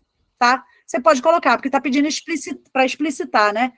Esses dois traços e depois nomear. Então, você pode fazer isso primeiro, né? Palavra mendigo e ditoso, antítese. Anáfora, sou, a repetição da palavra sou, ou do verbo sou, como você quiser. Você pode colocar isso antes ou depois da figura de linguagem anáfora, tá? Aqui, ó. Vou colocar aqui. Repetição do termo sou. Oi, gente? Tranquilo até aí? Posso passar? 5h43. A gente pode fazer mais uma, né, gente? Oh, meu Deus, 9h10. Tem a 9, tem a 10. Vamos tentar? Pelo menos a gente dá cabo disso aqui, né? Bem, agora, claro, se eu precisar entrar muito na questão, aí a gente tem que parar, não tem jeito. 8 dias lá vão que ando cismado. Justifique a flexão do verbo na terceira pessoa do plural. Ó, justifique a flexão do verbo na terceira pessoa do plural. Beleza? Em seguida, reescreva o verbo de acordo com a norma padrão, substituindo o verbo ir pelo verbo fazer. Então, essa segunda aí, ó, esse segundo enunciado aí é mais fácil, né? Você vai reescrever substituindo o verbo ir pelo verbo fazer. Maravilha. Agora, a primeira, como é que você justifica a flexão do verbo na terceira pessoa do plural? Cadê o verbo na terceira pessoa do plural? Onde é que está ele?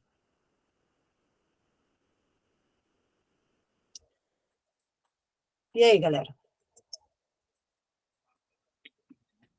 Terceira pessoa do plural. Nesse caso, nessa situação, 8 dias funcionaria como sujeito? E aí o verbo concordaria com esse sujeito? Sim, o verbo concorda com o sujeito, obviamente, né? Sempre. Toda oração que se preze, o sujeito e vice-versa tem que concordar com o verbo, tá? Então, 8 dias está concordando com que verbo aí? Ando? Ando? Mas ando não é primeira pessoa, amor? Não. É verdade. Vão, É verdade, vão, tem nada a ver. Vão, exatamente. Vão. Verdade. Eu vou, tu vais, ele vai. Vão. Nós Ele vamos. Exatamente. E aqui o vão, você tem o quê? Terceira pessoa do plural, gente. Né? Eles vão. Então, aqui, ó, você vai. Fica atento a isso, porque senão você vai acabar colocando ando. Porque é tão, né, tá tão na cara que o ando, que você fala, opa, ando cismado. É uma locução verbal. Mas espera aí, ando está na primeira pessoa, do singular, e não na primeira pessoa, e não terceira pessoa do plural, como está pedindo aqui. Então, o verbo flexionado na terceira pessoa do plural aqui é vão. Vou colocar aqui para vocês. Vão. E como diz bem o Mateus, ele está concordando com quem, gente? Com o sujeito 8 dias.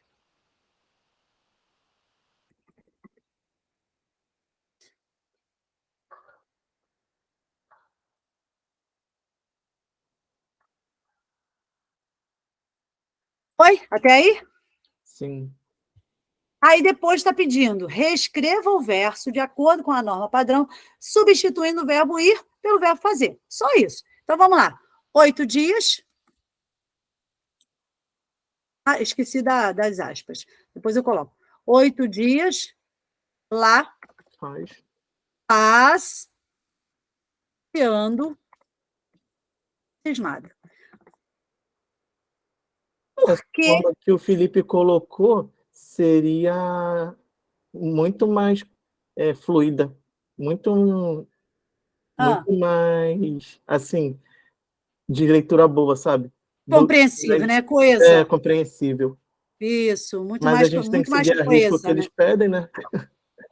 É verdade. Pois é, não, concordo pra caramba, fica muito mais coeso, né? Agora, gente, vamos pensar uma coisa aqui. Por que faz? Por que o verbo fazer no singular? Se 8 dias está no plural.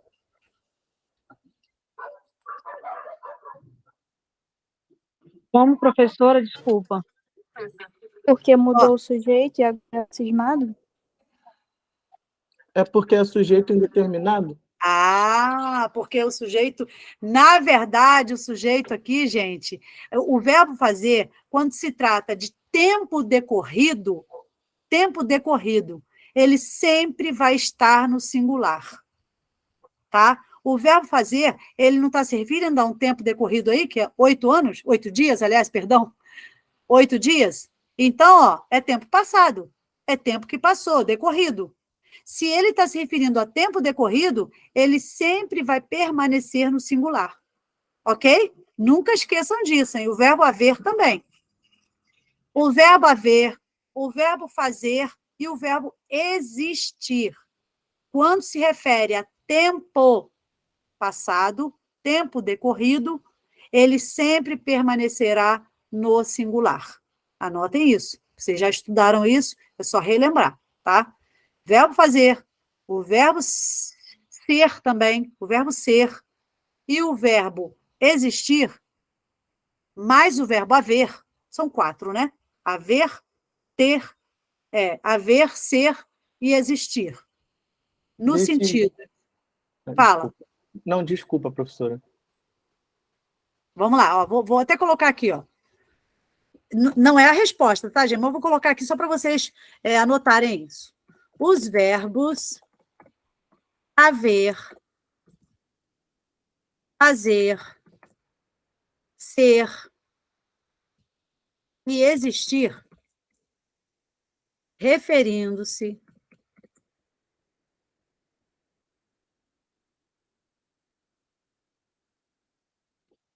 a tempo decorrido, tempo passado, no caso aqui, ó, 8 dias, permanecem no singular. Sempre, sempre. Ih, gente. Sempre, sempre, sempre, tá? Permanece no singular. Foi, gente? É só para vocês anotarem, tá? Depois eu tiro daqui. Não faz parte da resposta, óbvio. Tá? Então, ó, o verbo aqui na terceira pessoa do plural é vão, percebam, e depois você vai só reescrever fazendo aí a concordância, né, do verbo junto à frase. Então, vai ficar 8 dias lá faz que ando cismado. Foi então, gente? Deu para entender? Ou ficou aí, restou alguma dúvida? Professora, só uma pequena dúvida. Pode falar. A frase como o Felipe Calixto colocou, faz 8 dias que ando cismado. Aí ficaria mais fácil para identificar esse faz como um sujeito indeterminado?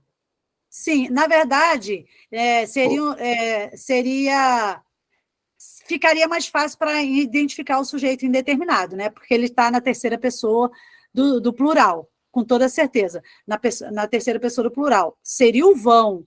Mas quando você transforma esse verbo na terceira pessoa do singular, né? Aí ele modifica completamente. Aí essa fica mais coeso. Faz 8 dias que lá ando cismado, né? Ficaria perfeito. Porque a ordem aqui, na verdade, o Matheus, não vai modificar o sentido da frase. Ficaria mais coeso? Com toda certeza, claro. Mas aí é uma questão, né, de coesão, mas o texto aqui está respeitando ao que foi dito aqui no texto, né? O eu lírico. Então, quando ele diz 8 dias lá vão, né? Lá se vão 8 dias que ando cismado.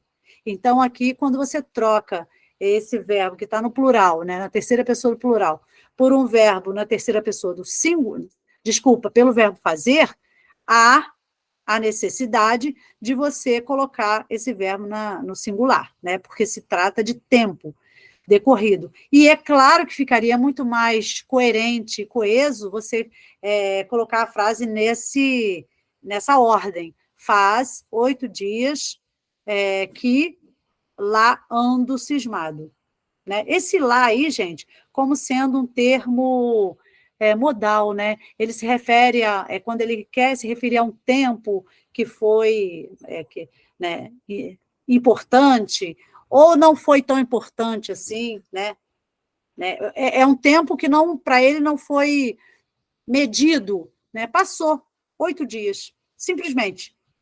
Só passou 8 dias, mas para ele não foi tão importante assim. Então, esse lá faz essa referência a esse tempo, né, que para ele não foi tão importante. Ele só andava cismado nesse tempo. Bem, ele não deu ênfase, né, por esse lá. Agora, é claro, você tem que respeitar a frase aqui, né? Se ela foi dita dessa maneira, foi escrita dessa maneira, você tem que respeitar essa norma aí. Ok, gente? Beleza? Podemos passar aí para a última? Porque a gente não vai conseguir fazer a outra provinha, mas a gente faz na próxima aula. Aí vamos fazer essa aqui. Na quinta estrofe do poema Vagabundo, Álvares de Azevedo, poeta da segunda geração do romantismo, aborda um tema muito frequente entre os primeiros românticos. Olha, ele aborda um tema muito frequente entre os primeiros românticos. Identifique o tema, explique a diferença entre a abordagem desse tema, por Álvares de Azevedo, e pelos poetas românticos da primeira geração. E aí, galera, como é que a gente vê isso? Vamos lá, são muitas questões aqui, né? Primeira coisa, na quinta estrofe do poema. Vamos lá, na quinta estrofe? Voltando lá ao tema. Aqui, ó. Opa, desculpa. Quinta estrofe, a gente está aqui, 1, 2, 3, 4, 5. A quinta estrofe, deixa eu contar direitinho. 1, 2, 3, 4, 5. O degrau das igrejas é meu trono. Essa é a quinta estrofe. Minha pátria é o vento que respiro, minha mãe é a lua macilenta, e a preguiça, a mulher por quem suspiro. Beleza, gente? Essa é a quinta estrofe. Aí, voltando aqui à pergunta, vou voltar lá rapidinho, está pedindo o seguinte, Álvares Azevedo, poeta da segunda geração do romantismo, aborda um tema muito frequente entre os primeiros românticos. Que tema é esse? Identifique o tema. Que tema é esse, gente?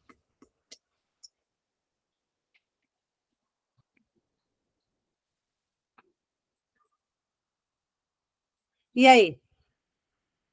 A primeira geração, quem já está estudando essa parte aí, não sei se o Ponciano já chegou nessa parte do romantismo, né, ou se ele está lá atrás ainda, eu acredito que ele já esteja em romantismo. A primeira fase do romantismo, né, você tem uma galera que vai falar muito do país, né? É aquela galera esfuziante, né? Militante, que vai defender muito a pátria, vai falar muito do seu país como nação, como importância, o sentimento vai estar muito aflorado nessa primeira fase. A segunda fase é que vem já esse sentimento de culpa, esse sentimento de perda, esse sentimento de um amor frustrado, né? É uma outra fase completamente diferente. E aí, gente, onde é que está o tema aqui que você pode perceber dessa primeira fase? Vamos voltar lá? Primeira fase. Se eu falei para vocês que a primeira fase, ele exalta a pátria, a natureza, né? Os caras que estão ali, mesmo naquela vibe, né, de militância, né, de evocar a natureza, né? Como é que fica aí nesse quinto parágrafo? Onde é que está?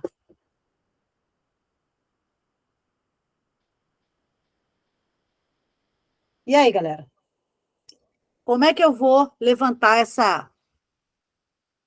esse sentimento, né, de exaltando aí esse sentimento de pátria, né, sentimento nacionalista? Onde é que está? Galerinha? O vocábulo pátria? Opa, minha pátria é o vento que respiro, minha mãe é a lua macilenta. Então, esse verso aí, ó, esse segundo verso do quinto parágrafo, mostra aí a exaltação da primeira fase, né, da galera da primeira fase do romantismo, né, quando eles exaltavam o nacionalismo, né, a pátria. Se vocês perceberem, quem leu O Triste Fim de Policarpo Quaresma, é basicamente isso aqui. Ele exalta a sua pátria, né, o seu país, o tempo inteiro. Tanto é que ele não come nada, ele não veste nada, ele não faz nada que não seja feito aqui, produzido aqui no Brasil. Isso é um verdadeiro patriota, né, por assim dizer. Então, aqui, gente, a resposta que você poderia dar, já que vocês já conseguiram identificar como minha pátria, é essa aqui. Identifique o tema e explique a diferença entre a abordagem desse tema e dos poetas românticos da primeira geração. Então, vocês podem colocar assim, para não perder muito tempo. Os românticos, ó, você pode colocar o que você sabe mesmo da galera da primeira fase do romantismo. Os românticos da primeira fase do romantismo. Ficou meio redundante, né? Os românticos da primeira fase do romantismo. Vamos botar os poetas? Fica melhor, né? Embora não esteja errado, mas poetas da primeira fase do romantismo exaltavam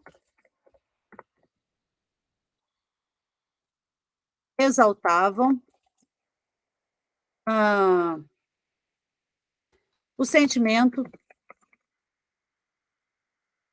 nacionalista.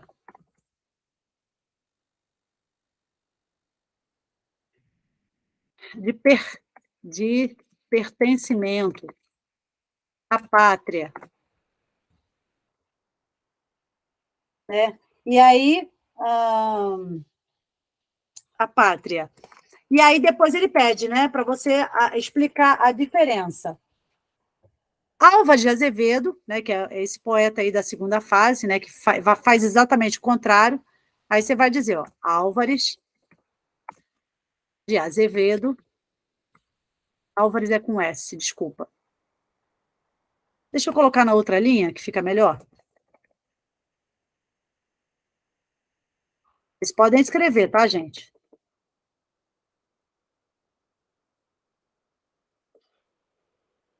Vou botar aqui. Álvares de Azevedo. Opa, que isso? Que sumiu aqui.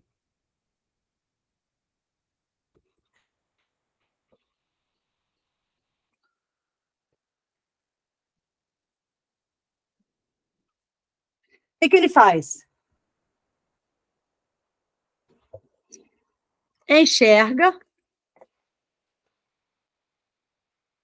esse sentimento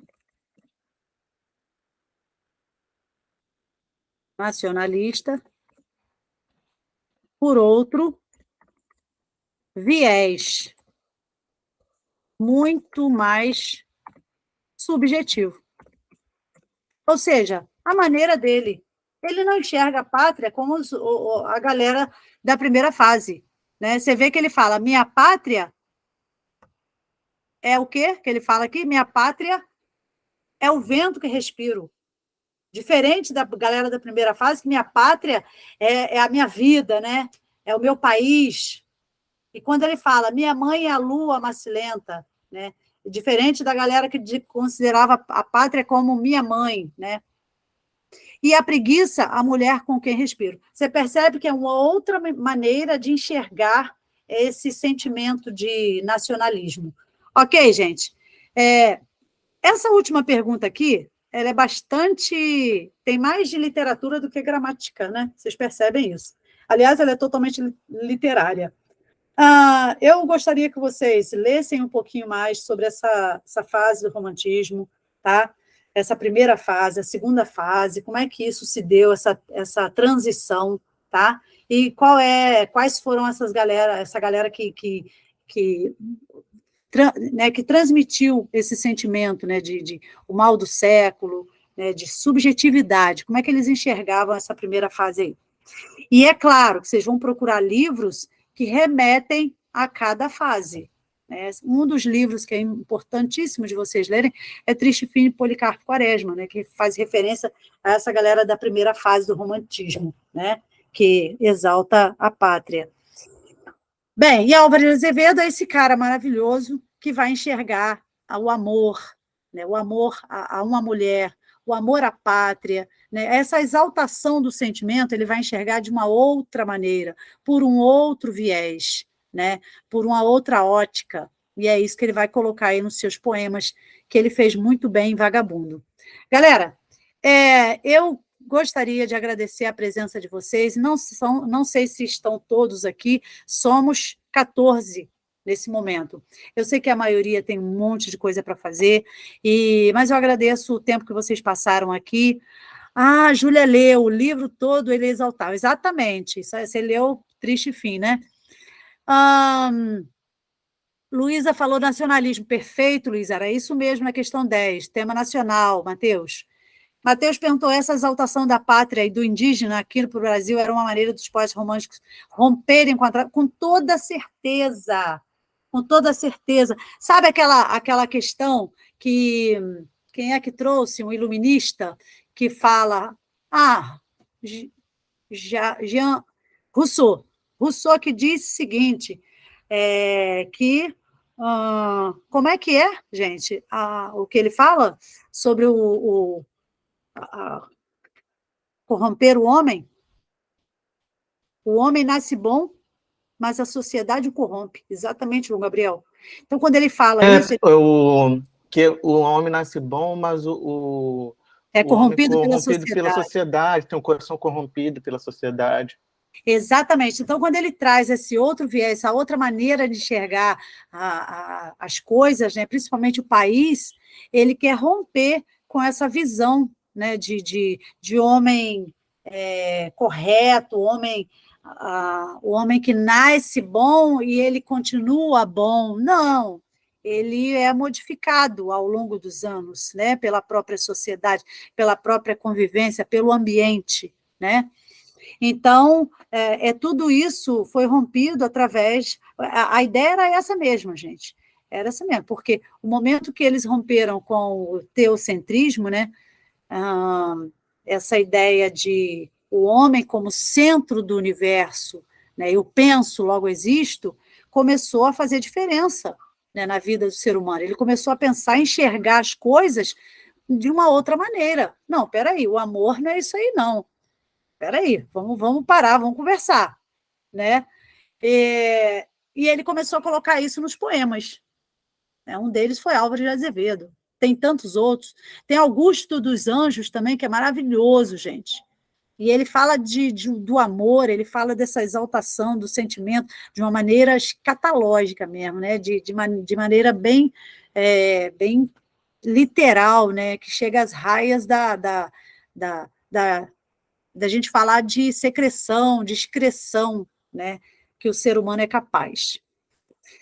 Bem, qual a próxima prova a senhora vai corrigir? Pois é, então, como eu coloquei lá para vocês, eu queria fazer a de 2017, mas aí, ó, a gente prepara, vocês leem os textos, né, com bastante antecedência, para a gente poder responder aí com toda certeza, né, com um pouco mais de segurança.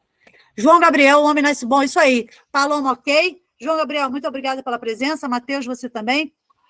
Tem como enviar esse PDF com as respostas?